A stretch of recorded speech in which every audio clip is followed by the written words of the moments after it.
isa pong ganakan. At kami mga karito, ibahagi sa pagdiriwang ng inyong ika-37 taon magkatatag bilang isang iglesia ng Panginoon. Kami pong mga pastor sa pag-aaral, mayroong kasabihan na kapag maganda na yung nagsalitang nauuna,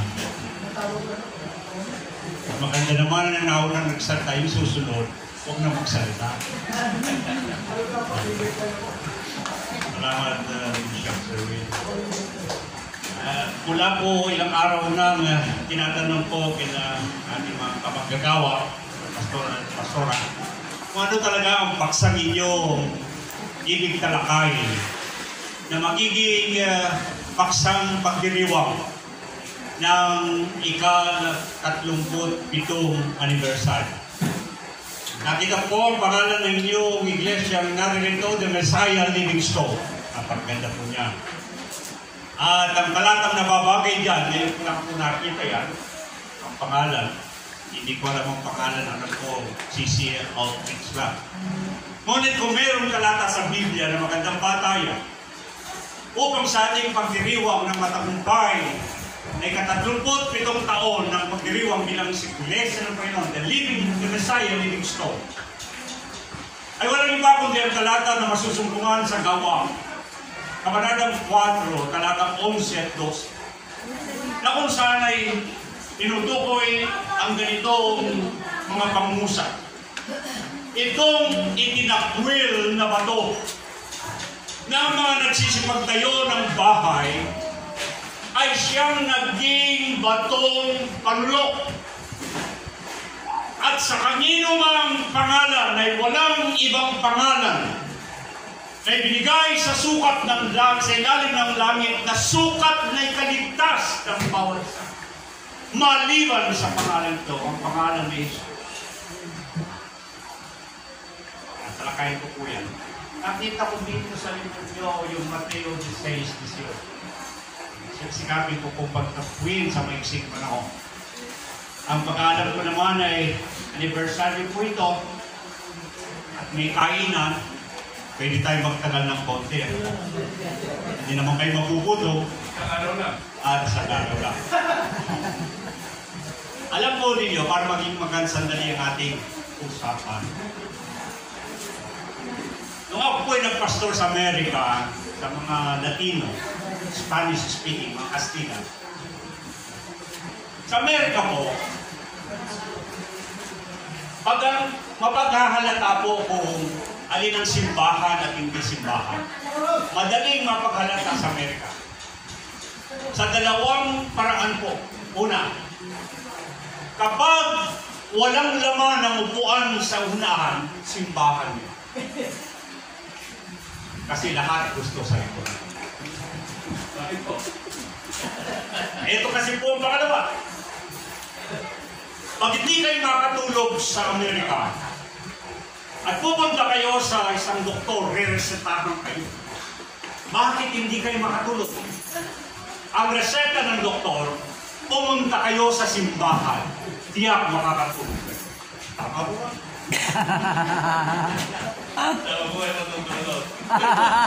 Nakakatulog. Meron sa buong istorya ang isang pastor.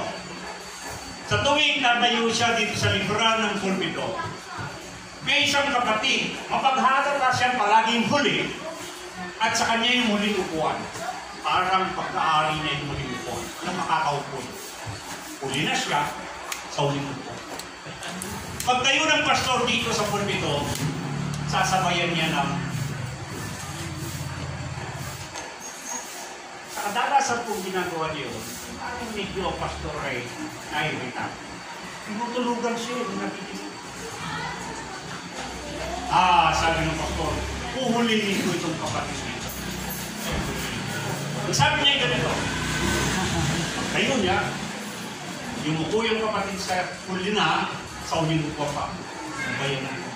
At tatango-tango na parang nag-aamin. Sumasakay. Kaya inuli ng pastor ang sabi niya, mga kapatid, natutulog. Sabi niya, mga kapatid, yung pong gustong pumunta ng langit, tumayo po tayo. Lahat tumayo. Maliban sa nasusunod. Hindi na lang sila kung sa akin. Sabi ng pastor. Mga kapatid, susunod na tanong. Yung buong gustong pumunta ng impyerno, tumayo po tayong lahat! Tayo ka agad yung natutulog. Tumayo to eh. Sabi ko sa akin, mapapahiya sa akin. Sabi niya, kapatid, kanina nagtanong ako, lahat ng gusto pumunta ng langit, tumayo. Tumayo lahat, maliban sila. Ngunit nang sabihin ko, lahat ng gusto pumunta ng impyerno, tumayo, tumayo, ikaw lang mag-isa, tumayo. Napahiya ang kapatid. Sa mga tuwiran ng kapatid, ang sabi niya, Pastor, hindi po baling ako ay pumunta ng impyerno sapagkat ako'y nakatayo. Hindi po ako nag-iisa, dalawa po tayo, Pastor, nakatayo ka rin. Magandang yung mga niyang pilata. Mga kapatid, okay matulog, baka magtanong ako.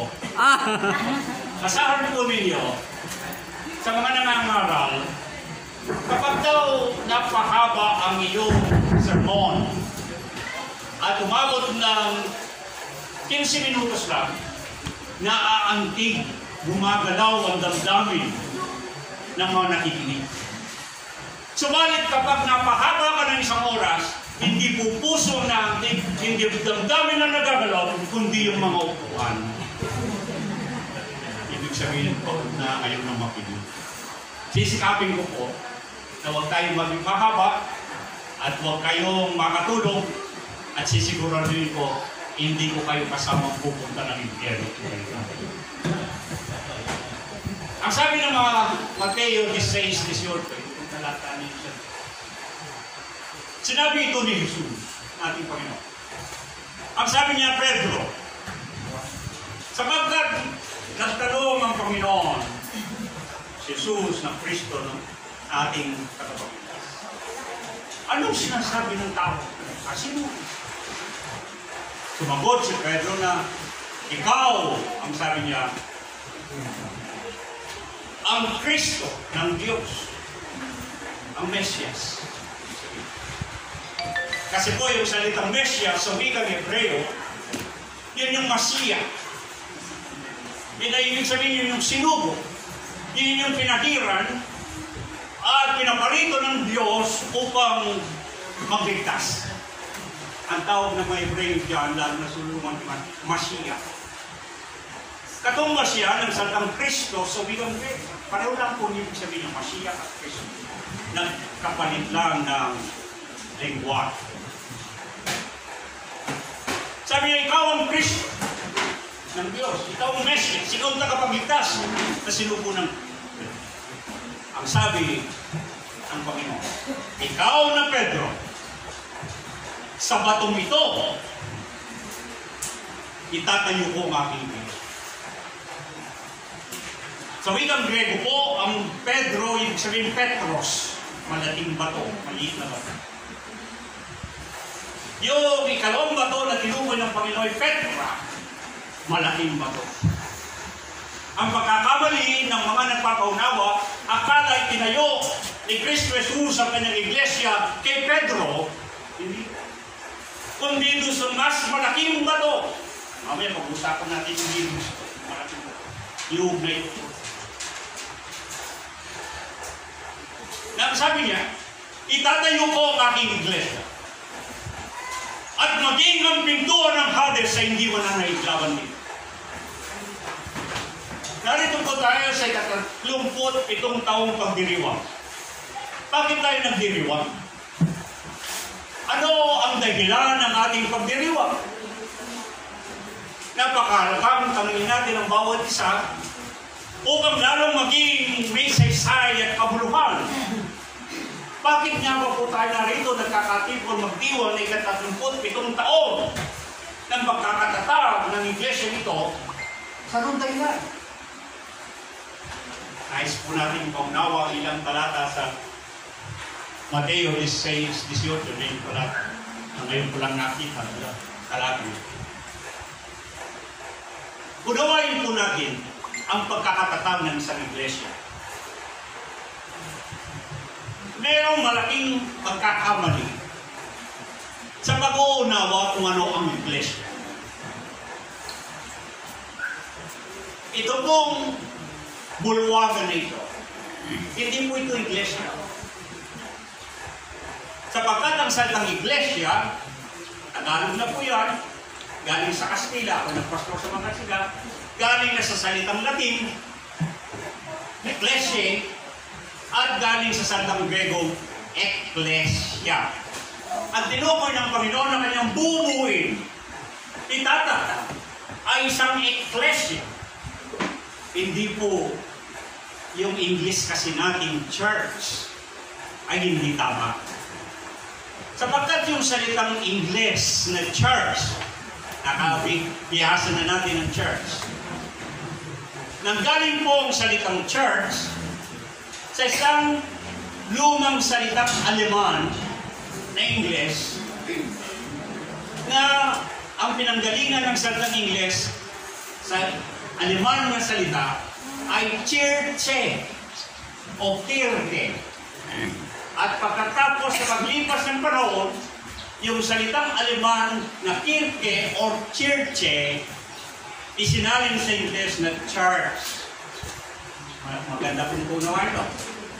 Ngunit ang ibig sabihin ng English na salitang church ay hindi po yung ecclesia na tinutukoy ni Kristo Jesus. Ang salitang ecclesia, ang salitang kirche o church, ang ibig sabihin niyan, yung, para mas madali tayo, ito po yung sambahan. Ito, sambahan at tinayo. Malaki po ang pagkakaiba ng simbahan sa mananambahan. Tama po ba? Di po ba malaking agwat ang pagkakaiba nun? Ano ang simbahan o sambahan? Ito ang simbahan. Ito. Pero yung mananambahan ay iba. Yun yung sumisimba. Para mas madali lang. Yung ecclesia na tinutukoy ng ating Panginoon, ang sabi niyang Mateo 16:18, ay ito. Sapagkat ang salita po ay wikang Grego, kaya po mahal po si Dr. Gusto. Sapagkat ang asawa niya, si Dr. Hilarion Gusto, professor po sa Greek. Okay. Kasi po, pag seminarista ka, kailangan ka mag-aral ng salitang Grego at ng Hebreo, sapagkat yan ang salita ng Biblia. At mapapag-unawa mo kung uugatin mo pinanggalingan ng salita. Ang salitang iglesia, mula sa wikang Grego na ecclesia, ito po ibig sabihin. Noong panahon ng mga Grego, kapag nagpatawag po sila ng pulong sa plaza nila, parang kagaya natin, ang kapitan ng Bawa del Barrio, kapitan natin, pagpatawag ng pulong dito sa court, may magtatawag na katawag. Mga kabarangay, may pagpupulong, may patawag po si kapitan, doon po tayo sa court, sa dulo ng pinyang. May patawag, mag-aanyaya. At kapag yaong nakarinig ng paanyaya, tumugon sa panawagan, at silang pumunta sa pulong, yung pong nagtipon doon, ang tawag sa Grego, ecclesia. Sila yung mga taong nagtipon. Iba yung mga taong nagtipon sa dako ng pagtitipon. Ang church, dako siya ng pagtitipon. Ang ecclesia ay yung mga taong nagkakatipon. Kita po yung diferensya. Sa mga tuwid, sa palagay po ba ninyo, ang pagdiriwang natin ito na ika-37 taon, ang ipinagdiriwang ba natin na may kasayahan, kagalakan at pananagumpay, ay sapagkat tayo itong simbahan ito? Hindi po. Kundi dahil nandito kayo, nang nanawagan ng Panginoon, na ganyaya sa pamagitan ng pamamahayag ng mabuting balita o ebanghelyo, kayo ang nakarinig, kayo ang tumubon, lumapit sa Panginoon Pinipon kayo ng Panginoon, kayo ang Iglesia na tinatawag ni Kristo Jesus ating Panginoon sa Mateo 16. Hindi po ito dito. Kasi itong simbahan na ito, hindi po nagtatagal. Pinakaganda rin. Nagagalak po kami, kumanda ito. Ang laki na ng improvement. Pero itong building na ito, itong sambahan nito, isang malakas na bagyo lang ni Julia. Isang malakas na lindol lamang. Hindi ba ito? Wala na. Tama ba? Wala nang simbahan o sambahan ang tagalilingso. Kasi po hindi yan ang mahalaga. Ang mahalaga, kayo na tao, na nang tawagin kayo ng Panginoon at narinig ninyo ang tinig niya, ng Ebanghelyo na ipinangaral kagaya ng sinasabi ng mga Efeso 1:13, na marinig ninyo ang Ebanghelyo, sabi, kayo, pagkarinig ng Ebanghelyo yung mabuting balita, tumugon kayo, tinatakan kayo ng Espiritu Santo, na ibig sabihin, mula noon, kayo ay pag-aari ng Panginoon. Kayo isa Panginoon.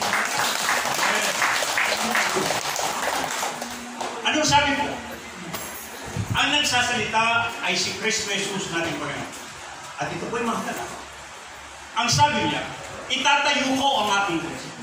Sa wikang Hebreo ko po, misipin, o kadein mo. Ang ibig sabihin ng tatayo doon, bubuin ko, titipunin ko ang aking magiging kapulungan o kapisanan ng mga mananampalataya sa akin na tatawagin Iglesia. Ang nagsasalita ay si Kristo Jesus nating Panginoon. Ang sabi niya, itatayo ko ang aking Iglesia. Ito po ay paalala na kagaya ng nasa 37 taon tayo ng pagkakatipon sa Panginoon bilang Iglesia, bilang kalipunan, kapisanan ng mananampalataya. Ang Iglesia po tayo, hindi pag-aari ng sinuman, kundi ng Panginoon ang siyang may-ari, sapagkat aking Iglesia, sabi niya, ang aking itatayo. Ito yun ang malaking problema sa mga iglesia.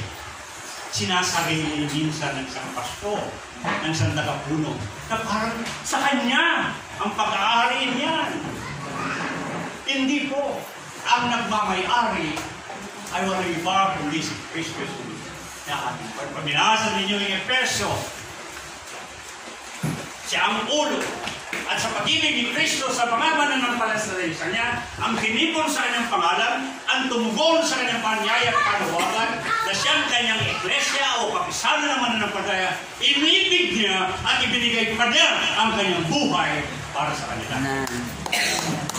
Kaya madalas yung marinig yung salitang tinubos, binili, siyang bumili.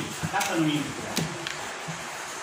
Pag kayo'y namili sa palengke, kapag binayaran ninyo yung nagustuhan ninyo ang napili na tinubos, at pagkatapos ng tinubos o binayaran, kanino na po ngayon yung tinubos o binayaran? Doon sa nagbayad at bumili.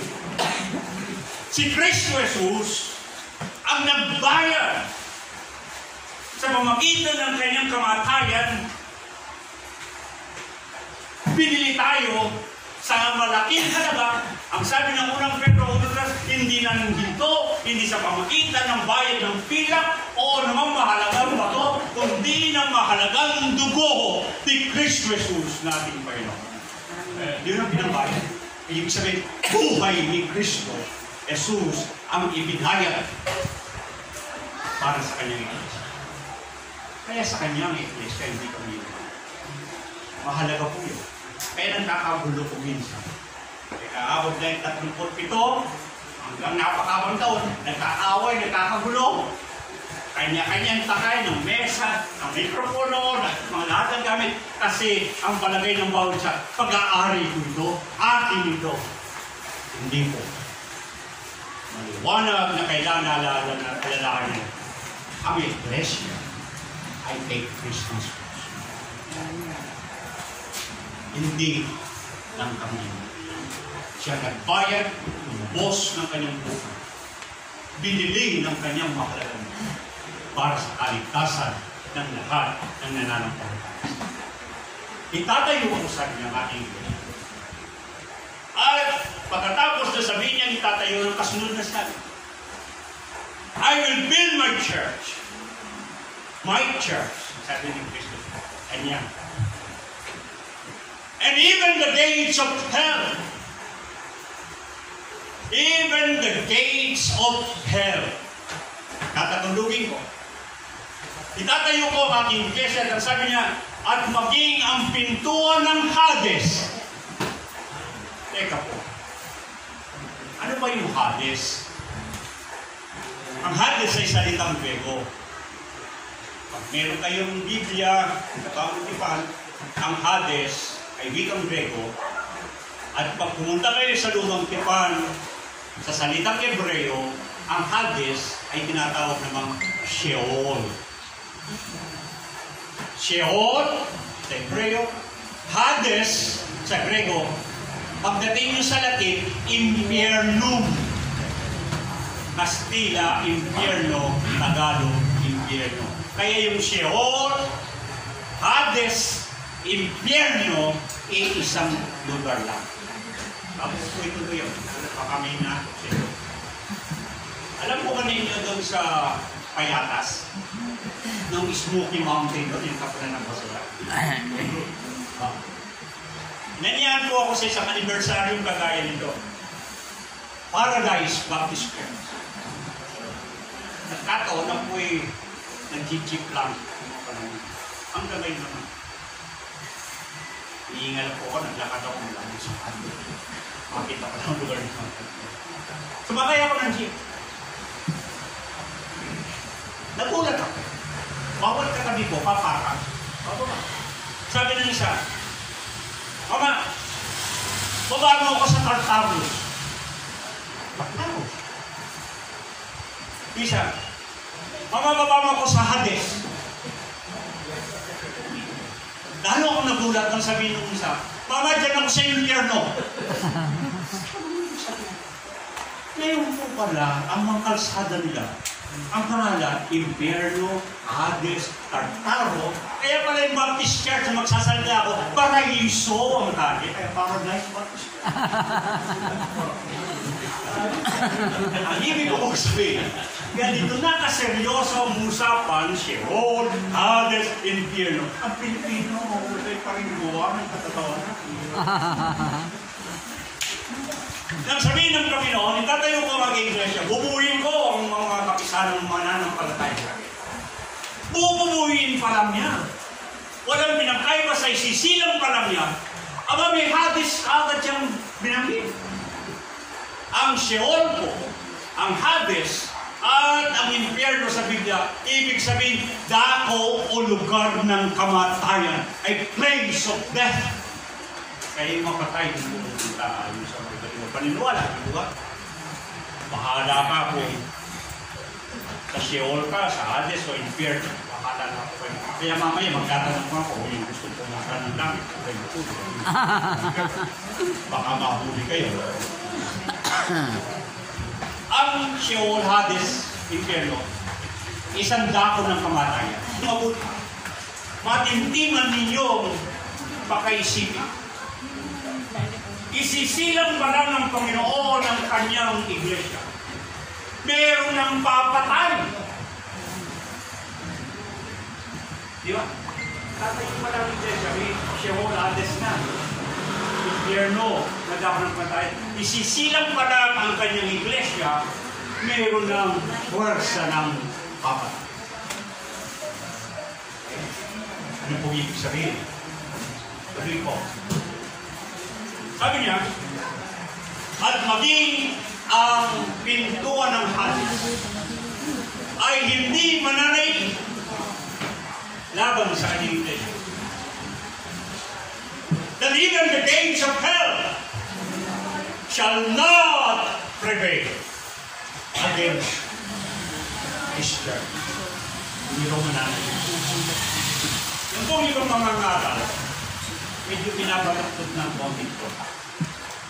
Dahil sinabi, may pintuan ng Hades, Sheol, ang impyerno, na hindi mananay sa iglesia. Ang pakiwari ng mga ibang nag-iisip ay para bagang ang iglesia ng Panginoon, yung mga nananampalataya at iglesia, para bagang silang tinutugis ng Sheol, ng Hades, ng impyerno, ng pwersa ng kadiliman at kamatayan upang patayin ang iglesia ng Panginoon. Hindi po ba naman sinabi ng Panginoon? Pakalinin nyo. Ang Sheol, Hades, at impyerno, sabi, ang kanilang pintuan. Sino may pintuan? Ang iglesia o yung Hades? Yung Hades. Para may gate na ganun papasok.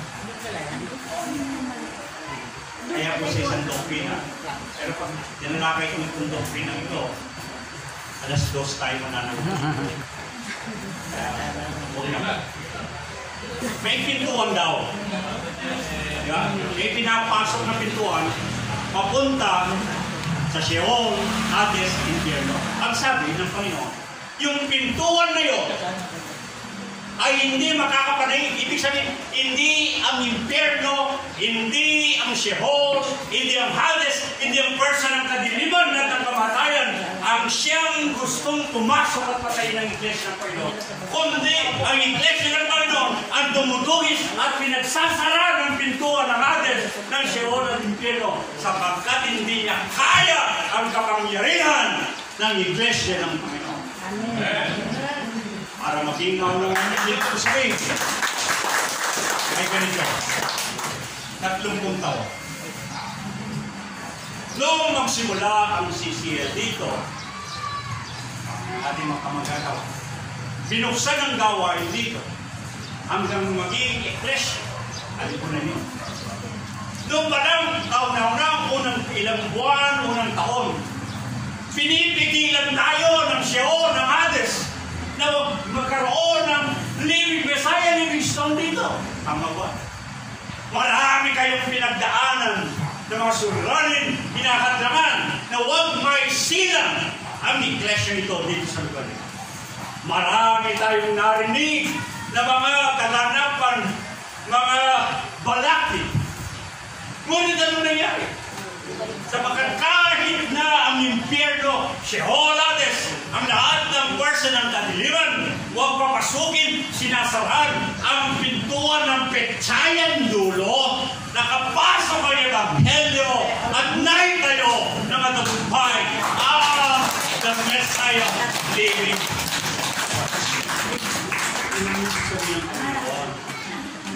Naranas ng maraming pag-uusig, pagkambala ang iglesia ng Panginoon ng mananampalataya. Pero hindi makakailanang ilan. Lalo na patayin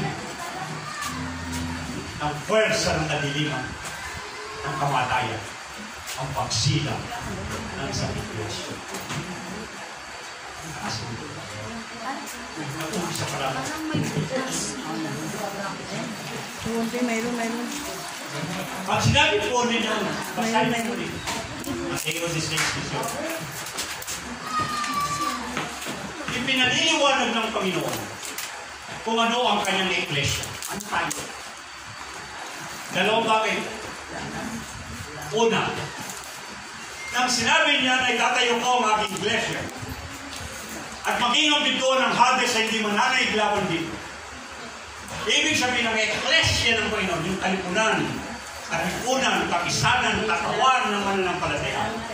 Dalawa po ang inaasahan natin na mangyayari.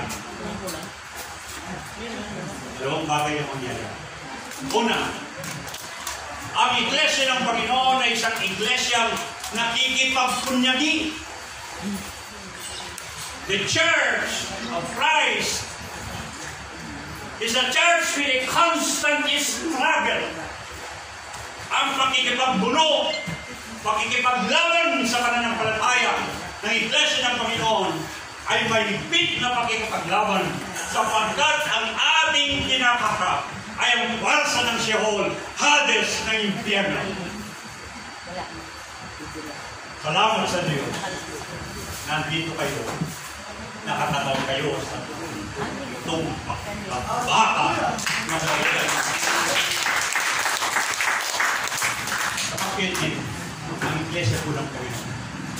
Nakikipagpundidigan. Hindi tapos. Patuloy pa rin ang ating pagbaka sa pananampalataya. Patuloy yung pagbaka. At ang pakikipagbaka po ng mananampalataya. Kung titignan ninyo, ang kanyang pakikipagpunyag, ginagamit sa Biblia ang salitang pighati. Pinipighati.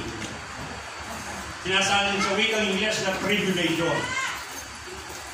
Pero ang pighati po, sa wikang Grego ay yung nixis. Wala tayong saling Tagalog, pero pwede kong ilarawan sa itong paraan. Ang pighati. Kumuha kayo ng isang batong maliit, lapag nyo sa semento. At kumuha kayo ng mas malaking bato. Ibagsak ninyo dun sa maliit na bato. Ano po ang mangyayari dun sa maliit na bato? Maduduro, mapipisa, mapupulok. Yun ang tribulation. Yun ang pigati. Yun parang tayo dinuduro, pinawasak upang tayo mawala kay Kristo Jesus. Magsipaglisan at talikdan, itapon ang ating pananampalataya. Dudurugin tayo, wawasakin tayo. Samantalang yung magtatapat hanggang kamatayan, siya ang maliit. Amen. Hindi ko umingin ko yun. Yung pagpupunyaki. Hindi pa tapos ang labanan. Matatandaan ninyo si Apostol Pablo sa Efeso 6. Nilarawan ang buhay ng Kristiyano sa isang pakikipaglaban. Di po ba? At ginamit niya. Pagkatapos na kayo ay makipagdigma, makipaglaban, ang sabi niya, paano niya, manatili kayong nakatayo. Bakit? Ganun ang payo ni Apostol Pedro. Efeso 6. Bakit pagkatapos yung dumaan sa mga mahigpit na pagsubok ng pagpigati, ba't ang sabi manatili kayo nakatayo? Yan po din yung ibig sabihin. Hiniram ni Apostol Pablo ang larawan ng pakikipaglaban kagaya sa boxing, sa wrestling. Hindi po ba, kapag yung manununtok, yung nakikipaglaban sa isang arena, pag napatumban niya yung kalaban niya, hindi siya upo. Ilan tayo nakatayo. Nanalo siya sa round na yun, mananatili siya nakatayo upang humanda sa second round. Panibagong laban. Ganyan ang buhay Kristiyano. Makatapos ka sa isang pagsulok, hindi tapos doon. Tama ko nagtagumpay. Manatili ka nga tayo, kumanda ka sa susunod na laban. Ito ang larawan. 1:16-33. Ano sabi? Ang Panginoon, hindi ng daya. Sabi na ni Apostol Pedro, walang daya ni kutit ng daya sa kanyang bibig. Anong sabi ng Panginoon sa Mateo 1:16? In this world, ye shall have tribulation. But in me, ye shall have peace. Sa sanglibutan ito, ay magkakaroon kayo ng bigati. Ang sabi po niya ng Panginoon. Ang kaso, nasanay tayo sa awitin natin, ang buhay Kristiyano ay palaging masaya. Naglulundagan, nag-aawitan, nagsasayawan. Inuulit-ulit natin ang buhay ng Kristiyano ay palaging masaya, palaging masaya, palaging masaya. Pag kayo ay dinapuan ng pagsubok, sabi ninyo, paano ko ba buhay Kristiyano palaging masaya? Hindi natin kasi naiintindihan ang buhay Kristiyano.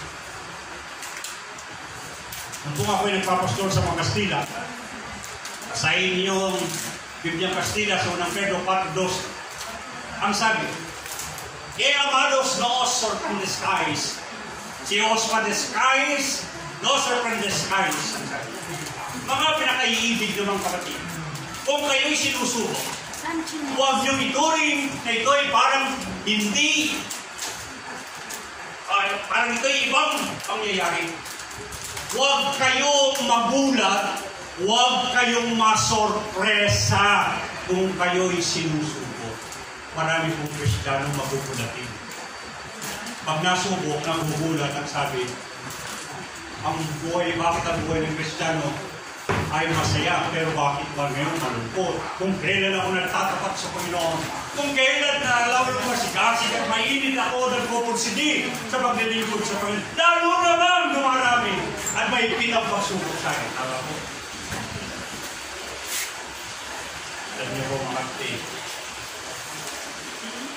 ang sabi doon, huwag kayong magulat, huwag kayong masorpresa pagka kayo sinubok. Ordinaryo, pangkaraniwan nyo. Magulat po kayo pag hindi na kayo sinusubok. Yun ang dapat nyo. Dahil kung kayo sinusubok, ito po ang dahilan nyo. Ang pagsubok po sa Biblia, para siyang barometro, para siyang medida.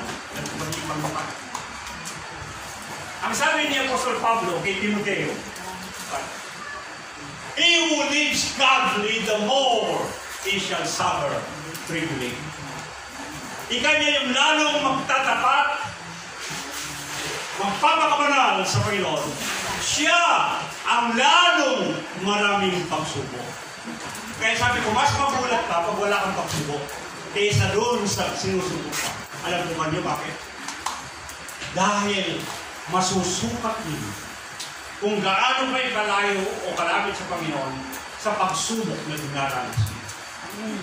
Pag walang pagsubok na dumarating sa inyo, mga kapatid, malayo ang sukat niyo sa Panginoon. Kasi yung malapit sa Kanya, ang lalong sinusubok. Pag-aralin po ninyo yung pitong iglesia sa Apocalypse. Ito ba di ba? May isang iglesia doon, hindi na pinakikiraman ng diablo. Hindi niya sinubok. Alam niyo bakit? Kasi yung iglesia niyo, patay ng iglesia.